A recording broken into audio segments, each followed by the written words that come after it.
Welcome to Sethu Chitra kitchen. நான் வந்து கேசரி பண்ணியிருக்கேன். இது அல்வா அப்படின்னு கூட சொல்லலாம். இதுக்கு ரொம்ப நெய்யே தேவை கிடையாது. சட்டுன்னு இதை செஞ்சிடலாம். மிஞ்சி போனால் ஒரு 10 நிமிஷத்துக்கு மேலே கூட ஆகாது. அவ்வளோ ஈஸியாக கடகடன்னு செஞ்சிடலாம். இதுக்கு வந்து நெய்லாம் ரொம்பவே ஆகாது. ஒரே ஒரு ஸ்பூன் தான் நான் நெய் விட்டுருக்கேன்.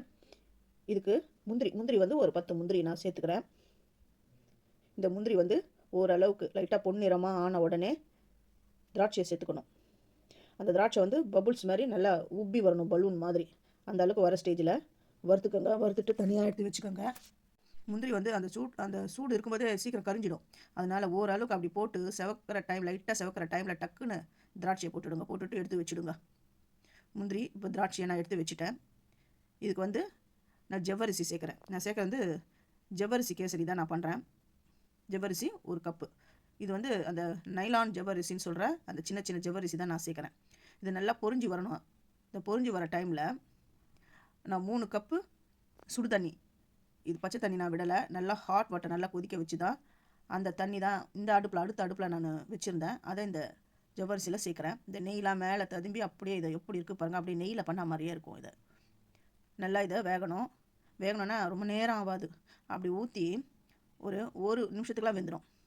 ஒரு சிட்டிக்கை உப்பு, எந்த ஸ்வீட் பண்ணாலும் இந்த உப்பு சேர்த்தா தான் அது வந்து அந்த பேலன்ஸ் பண்ணும் அந்த ஸ்வீட்டை. 1.5 கப்பு சர்க்கரையை நான் சேர்க்குறேன். உங்களுக்கு சர்க்கரை ரொம்ப அதிகம் வேணுன்றவங்க ஒரு 2 கப்பு கூட சேர்த்துக்கலாம். ஜவ்வரிசி வெந்ததுக்கு அப்புறம் தான் நம்ம வந்து சர்க்கரையை போடணும்.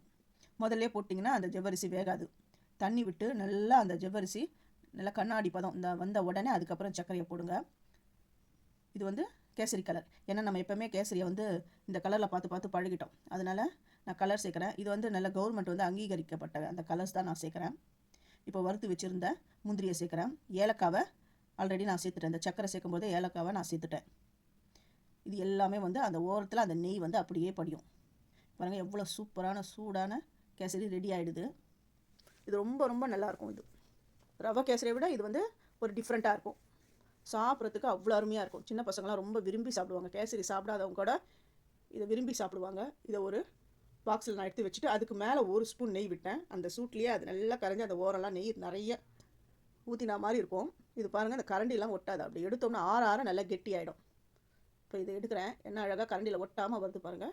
ஃபஸ்ட்டு என்னுடைய வீடியோ பார்க்குறவங்க சப்ஸ்கிரைப் பண்ணலைன்னா சப்ஸ்கிரைப் பண்ணுங்கள். ஆல் அண்ட் ஆப்ஷன் தொடுங்க. அப்போ தான் நான் போடுற ஒரு வீடியோடைய நோட்டிஃபிகேஷனும் உங்களுக்கு காட்டும். இந்த கேசரியை நீங்களும் உங்கள் வீட்டில் செஞ்சு பார்த்துட்டு எப்படி இருந்ததுன்னு எனக்கு கமெண்ட் பண்ணுங்கள். தேங்க்யூ.